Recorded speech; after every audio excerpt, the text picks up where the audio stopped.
Hello అండి, అందరికీ welcome back to our channel. ఈరోజైతే బోటీ కర్రీ అండి. బోటీ కర్రీ నచ్చిన వాళ్ళంటూ ఎవరు ఉండరు కదా, నాకు కూడా చాలా ఇష్టము. అందుకే ఈరోజు నేను బోటీ కర్రీ చేసుకున్నాను. చాలా డేస్ అవుతుంది తినక, అందుకే చేసుకున్నామండి. ఈ బోటీ కర్రీని ఎలా ప్రిపేర్ చేసుకోవాలో పూర్తిగా వీడియో చూసి ఎక్కడ స్కిప్ చేయకుండా వీడియోని అయితే చూడండి. పూర్తిగా వీడియో చూడడం వల్ల మీకు ఈ రెసిపీ ఎలా వచ్చిందో తెలుస్తుంది.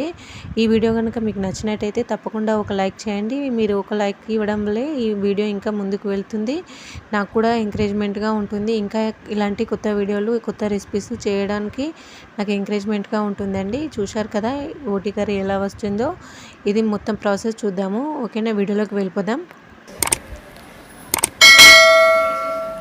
ఫస్ట్ అయితే బోటీ కర్రీని ఇలా వేడి నీళ్ళు పెట్టుకొని అందులో వేసుకోవాలండి. ఒక 15-20 మినిట్స్ అలానే ఉంచేసుకోవాలి. అప్పుడు మనకు పైన ఉన్న పొట్టు అంతా వెళ్ళిపోతుంది.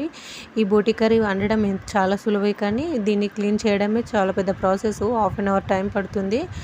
ఇలా చూసిన విధంగా మీరు ఒక వేడి నీళ్ళలో వేసేసి పెట్టుకోవాలి. అప్పుడైతేనే దానిలో ఉన్న అన్నీ వెళ్ళిపోతాయి. లేకపోతే అది తొందరగా క్లీన్ అవ్వదు, చాలా టైం పడుతుంది. నేను చూపించిన విధంగా చేసుకోండి, తొందరగా అవుతుంది. ఈ కర్రీ కోసం లవంగా, ఇలాచి, దాల్చిన చెక్క, ఇంకా బగారా, ఈ బండ పువ్వు ఇవన్నీ తీసుకోవాలి. తర్వాత ఒక బాండి పెట్టుకొని అందులో ఆనియన్స్ మంచిగా ఫ్రై చేసుకోవాలి. ఆనియన్స్ అన్నీ మంచిగా ఒక 15 మినిట్స్ వరకు ఫ్రై చేసుకోవాలి. బ్రౌన్ కలర్ వచ్చే వరకు ఫ్రై చేసుకొని వీటిని పక్కన పెట్టుకోవాలండి.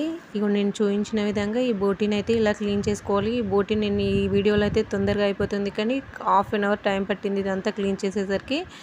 దాని తర్వాత మనము ఇలా ఆనియన్స్, ఇంకా ఇందులోనే కొంచెం కొత్తిమీర కట్టలు వేసుకోవాలి. అది హెల్త్ కూడా చాలా మంచిది, టేస్ట్ కూడా బాగుంటుంది కొత్తిమీర. అలానే నేను కొబ్బరి పొడి, ఇంకా వెల్లుల్లి పేస్ట్ కూడా వేశాను. అవన్నీ వేసిన తర్వాత ఇందులో ఒక బాండి పెట్టుకొని ఆయిల్ వేసేసుకొని అందులో మనము ఈ గ్రైండ్ చేసి పెట్టుకున్న పేస్ట్ని వేసేసుకొని మంచిగా ఫ్రై చేసుకోవాలి. బ్రౌన్ కలర్ వచ్చే వరకు ఇలా ఫ్రై చేసుకోవాలి. ఇందులోనే మనము చూపించిన విధంగా అన్ని స్పైసెస్ అన్నీ యాడ్ చేసుకొని అల్లం వెల్లుల్లి పేస్ట్ కూడా కొంచెం వేసుకున్నాను. గ్రైండర్లో గ్రైండ్ చేసుకున్నప్పుడు వేసుకున్నాను కదా, అందుకే కొద్దిగానే వేసుకున్నాను. ఇలా అన్నీ ఫ్రై అయిన తర్వాత పసుపు, ధనియా పొడి, కారము, ఉప్పు అన్నీ వేసేసుకొని మళ్ళీ ఒక 5 మినిట్స్ వరకు ఇలా కుక్ చేసుకోవాలి అండి. ఈ కుక్ అయిన ఈ ఆనియన్ పేస్ట్లోనే మనము కడిగి పెట్టేసుకున్న ఈ బోటీని వేసేసుకొని మంచిగా అన్నీ కలిసిపోయే వరకు ఇలా కలిపేసుకోవాలి. ఇవన్నీ కలిపిన తర్వాత ఇవన్నీ ఒక 15-20 మినిట్స్ లో ఫ్లేమ్లోనే కుక్ అవనివ్వాలి. అప్పుడే స్పైసెస్ అన్నీ పీసెస్కి చాలా బాగా పడతాయి. నేను చెప్పాను కదా, ఈ ప్రాసెస్ చాలా ఈజీయే, కాకపోతే వీటిని క్లీన్ చేసేటప్పుడే చాలా టైం పడుతుంది అంతే. ఇవన్నీ ఇలా వేసిన తర్వాత ఇందులో మనకు కుక్ అవ్వడానికి ఎంతైతే వాటర్ అవసరమో అంతే వరకు వాటర్ని వేసేసుకోవాలి. అంటే లేతగా ఉన్నదైతే పొటాటో లేతగా ఉంటే తొందరగా కుక్ అవుతుంది, కొంచెం ముదురైతే కుక్ అవ్వదు కదా, దాన్ని చూసుకొని మీరు వాటర్ వేసుకోండి. ఇలా వాటర్ అంతా వేసుకున్న తర్వాత ఒక 20 మినిట్స్ వరకు కుక్ అవ్వనివ్వండి. 20 మినిట్స్ తర్వాత ఇలా వస్తుంది. దీనికోసం కుక్కర్ అవసరం లేదు. మాదైతే కుక్కర్ నేను అసలే పెట్టలేను, కుక్కర్ లేకుండా బాగానే కుక్ అవుతుంది. ముదురు అయితేనే కుక్కర్లో వేసేసుకోండి, లేకపోతే ఇలానే వేసుకోండి, టేస్ట్ బాగుంటుంది. కుక్కర్లో అయితే ఆ టేస్ట్ వేరే వస్తుంది. ఇలా అంతా చేసిన తర్వాత పైనుంచి మనం గార్నిష్గా కొంచెం కొత్తిమీర వేసుకోండి. చూశారు కదా ఎంత బాగా వచ్చిందో, చూస్తే మీకే తెలుస్తుంది, నోరూరుతుంది కదా అండి, అంత టేస్ట్గా వచ్చింది కూడా అండి.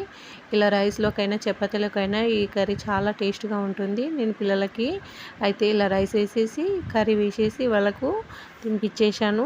వాళ్ళు కూడా చెప్తారనమాట ఈ వీడియోలో. ఇది వేడివేడిగా ఉంది, కలపడానికి కొంచెం టైం పట్టింది, అందుకే నేను మీకు చూపించడానికి ఇలా చూస్తున్నాను. ఈ కర్రీ అయితే చాలా బాగా టేస్ట్ వచ్చిందండి. ఇది నేను చెప్పడం కాదు, మా పిల్లలే చెప్తారు. చూడండి వీడియో మొత్తం అయితే చూస్తే వాళ్ళు చెప్తారు.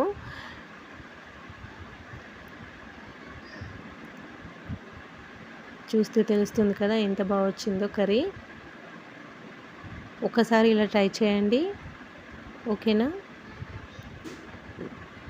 మా పిల్లలైతే తినేసి చెప్పారన్నమాట, చాలా బాగా వచ్చింది. ఎలా వచ్చిందంటే చాలా బాగా వచ్చింది మమ్మీ అని చెప్పేశారు, సూపర్ అని. ఇంకా ఇది పెద్ద పాప, మీ చిన్న పాప. ఓకేనా అండి, బాయ్.